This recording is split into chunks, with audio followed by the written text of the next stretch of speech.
CNBC आवाज Motilal Oswal studios में आपका स्वागत है। नमस्कार, मैं हूं आपके साथ आशीष चतुर्वेदी और आप देख रहे हैं खिलाड़ी नंबर 1। इस हफ्ते का मुकाबला बड़ा खास रहेगा, क्यों? लेकिन सबसे पहले जानते हैं मार्केट में किस प्रकार के संकेत हैं। तो बढ़िया शुरुआत के बाद लगातार बढ़त यहां पर आपको देखने को मिल रही है।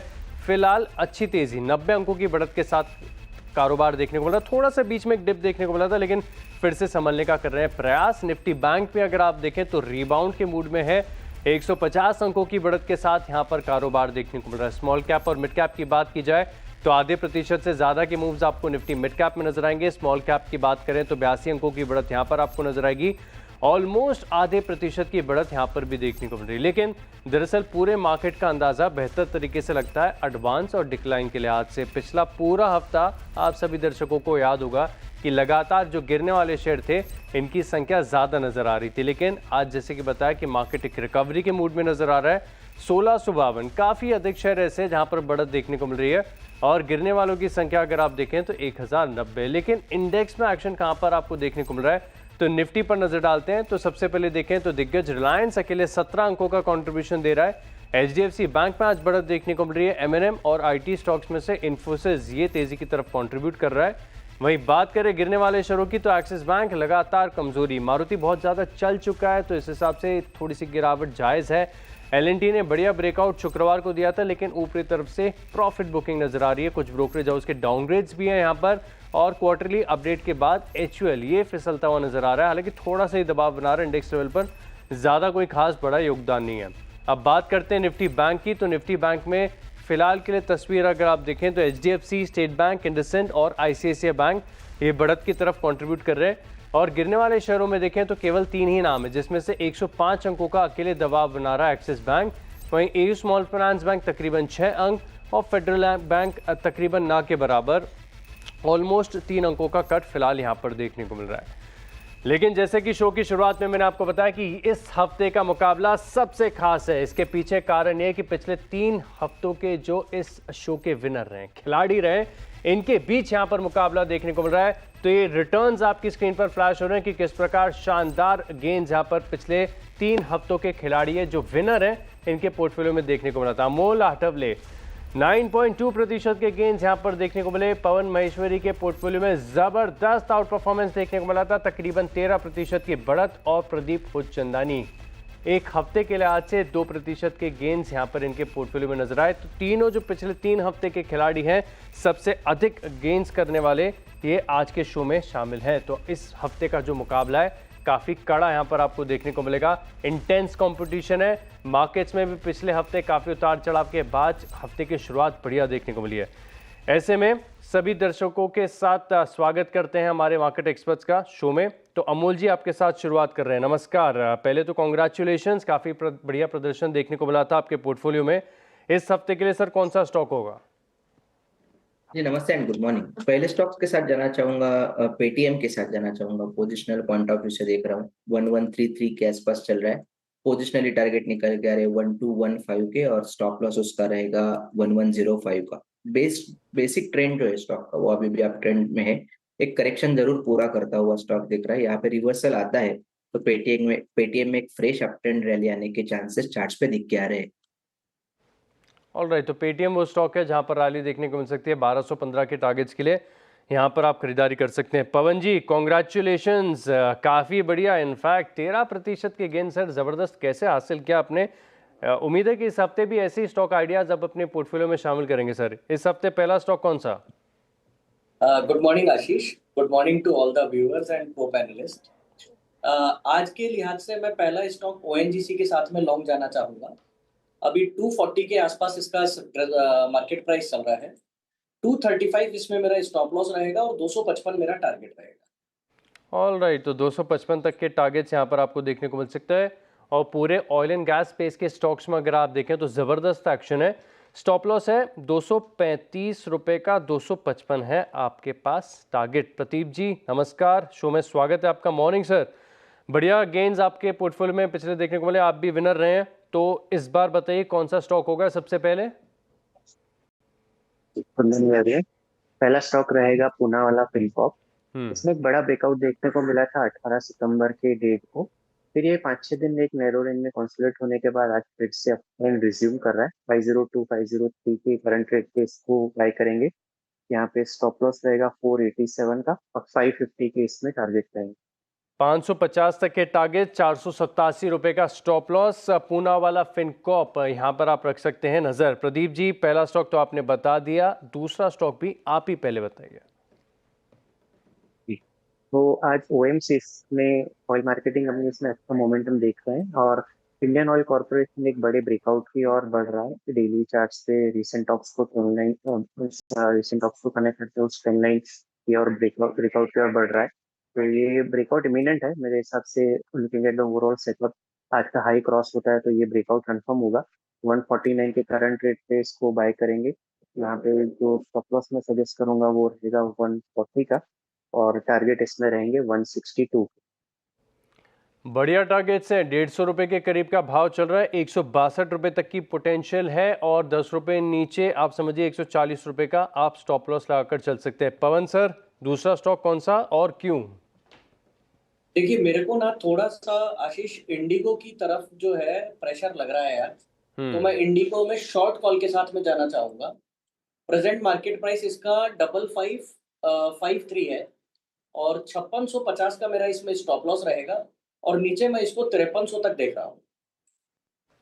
5300 तक के टारगेट्स आपको इंटरग्लोब एविएशन में। इसके चार्ट पर वीकनेस शुक्रवार को भी साफ नजर आ रही थी, तो यहाँ पर आप 5300 के टारगेट है और स्टॉप लॉस सर कितना बताया? 5650।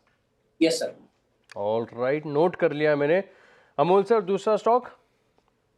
रैलीज के साथ जाना चाहूंगा, कॉन्ट्राबेट भी उसको बोल सकते हैं। 310 के आसपास चल रहा है। बाउंस बैक अगर आता है स्टॉक में तो 335 तक के टारगेट्स निकल के आ रहे और स्टॉप लॉस उसका रहेगा 303 का।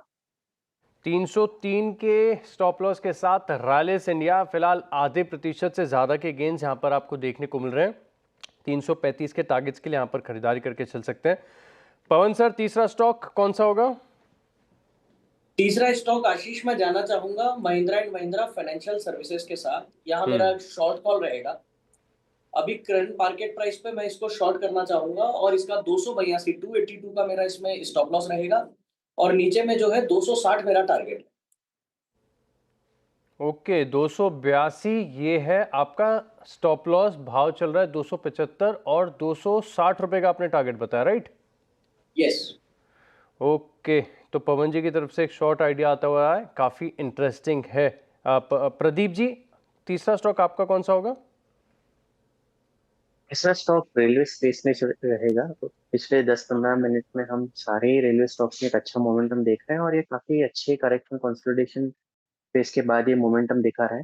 तो उसमें से मैंने रेलटेल को चुना है।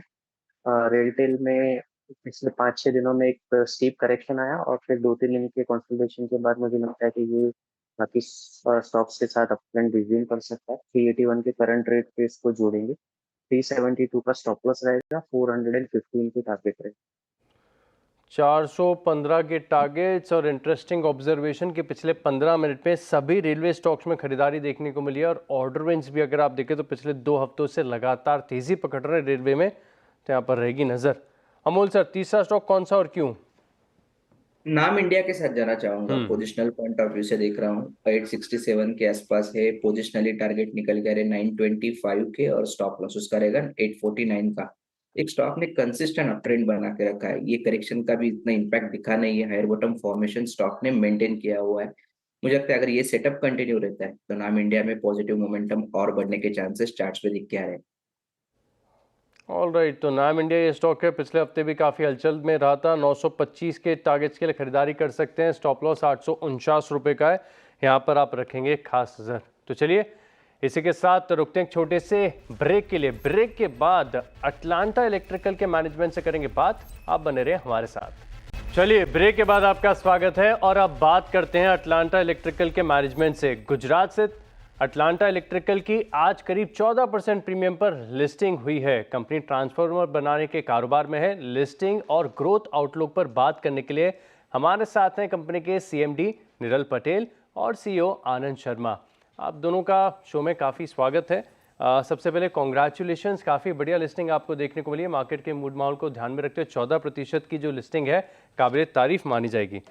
CMD साहब नीरल पटेल, आपसे मेरा पहला सवाल होगा, ये पूरी इंडस्ट्री काफ़ी ज़्यादा बजिंग है, खासतौर पर अगर आप देखें तो जब से ग्रीन एनर्जी ने बूम पकड़ी है, डेटा सेंटर्स लगातार पॉपुलर होते जा रहे हैं, ऐसे में क्या ग्रोथ अपॉर्चुनिटी और क्या प्रोस्पेक्ट्स आपको नजर आते हैं?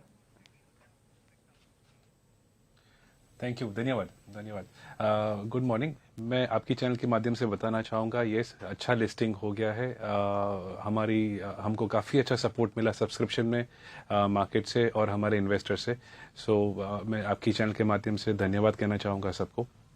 हाँ, हम पावर बहुत जनरेट कर रहे हैं। इंडिया आज फोकस कर रहा है रिन्यूएबल पावर जनरेशन स्पेस में, और हम लगातार पावर कंजम्पशन भी बढ़ा रहे हैं because of railways, EVs coming in play.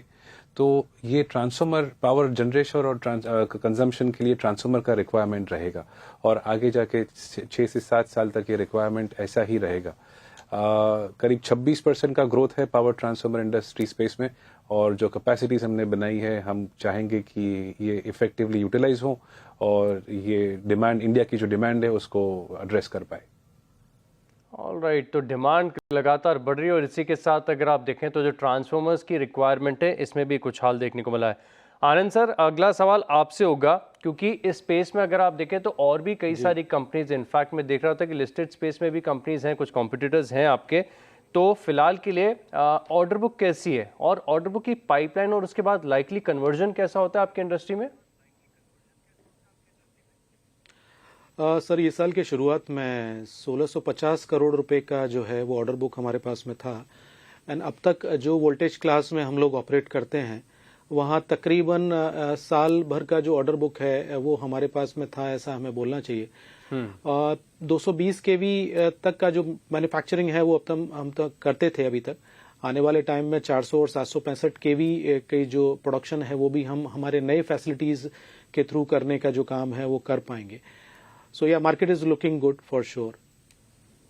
Alright, तो ग्रोथ के लिहाज से तो दोनों का भरोसा बना हुआ है। निरल सर, आपसे अगला सवाल होगा मेरा डाइवर्सिफिकेशन को लेकर। फिलहाल क्लाइंटेल कैसा है कंपनी का, और क्या बाकी के सभी राज्यों में आप अपने प्रोडक्ट्स को जो है सप्लाई करते हैं? सर, फॉर्चुनेटली कंपनी ने काफ़ी मेहनत की है। 19 स्टेट्स में हम सप्लाई करते हैं, कुछ हद तक वेरी मिनिस्क्यूल लेवल एक्सपोर्ट्स भी करते हैं। इसके अलावा EPC कॉन्ट्रैक्टर्स हैं, इंडिपेंडेंट पावर प्रोड्यूसर्स हैं, बॉडी कॉरपोरेट्स हैं जो सोलर पावर जनरेटिंग साइट्स हैं या विंड फार्म्स हैं उनको चलाते हैं, वहाँ हमारे ट्रांसफार्मर्स जाते हैं। जैसा कि मैंने कहा 19 स्टेट में है, और 19 स्टेट में सबसे हाईएस्ट रेटिंग जो है 220 केवी तब तक हम अप्रूव्ड हैं ऑलरेडी और सप्लाई करते ही हैं। आगे जाके जब हम 400 और 765 केवी के ट्रांसफार्मर्स बनाएंगे, प्रोटोटाइप करेंगे, तो हमारे लिए एक नया चैप्टर खुलेगा, नया मार्केट खुलेगा जो बहुत ही वाइब्रेंट है, बहुत ही रिक्वायरमेंट है।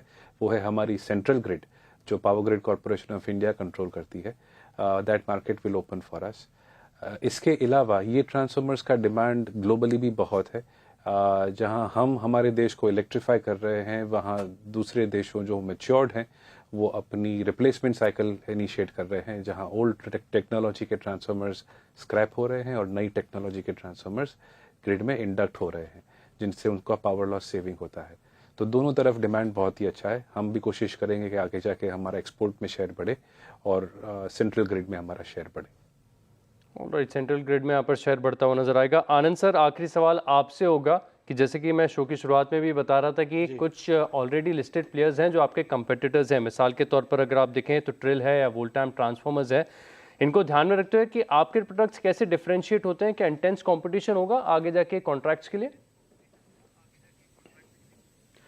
आशीष जी, कंपटीशन हमेशा से रहा था, और अटलांटा की खासियत रही है कि कंपटीशन के सामने स्टडी वे में खड़ा होके और जो ग्रोथ है ऑन ईयर बेसिस वो रजिस्टर करने का काम किया है। तो कंपटीशन तो था, बट उसके साथ साथ जो आने वाले टाइम में हमें दिख रहा है वो है डिमांड। सो ये जो डिमांड है वो इतनी स्ट्रांग है कि आज के तारीख में वो जो कंपटीशन है उसके पास में जो कैपेसिटी है और उसके मुकाबले हमारे पास जो कैपेसिटी है, दोनों में अच्छा खासा डिफरेंस है। और ये जो कैपेसिटी है इसको हम फुली यूटिलाइज करने का या लेवरेज करने का जो काम है वो आने वाले टाइम में करेंगे। और उसके थ्रू हमारे कस्टमर्स को बेटर सर्विस और देने का जो काम है वो करके will be able to win over the competition for sure. All right, शुक्रिया सर, और वंस अगेन कॉन्ग्रेचुलेशंस काफ़ी बढ़िया लिस्टिंग के लिए। आप दोनों हमारे साथ जुड़े और विस्तार से बिजनेस के बारे में चर्चा की, बहुत बहुत धन्यवाद आपका।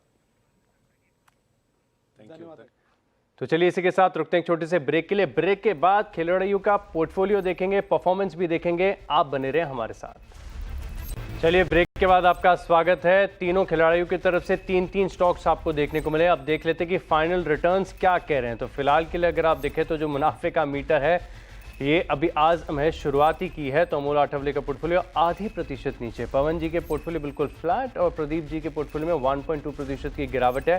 लेकिन ध्यान रहेगा कि थोड़ी देर पहले ये आइडियाज़ आपके साथ शेयर किए गए, अभी पूरा दिन बचा, पूरे हफ्ते का ये खेल होता है, तो पूरे हफ्ते आपको हमारे साथ बने रहना पड़ेगा। आप तीनों खिलाड़ियों का शुक्रिया हमारे साथ जुड़ने के लिए और ये सेटअप्स हमारे साथ शेयर करने के लिए। और चलिए इस खास शो में इतना ही, लेकिन आप बने रहेंगे CNBC आवाज़ के साथ। नमस्कार।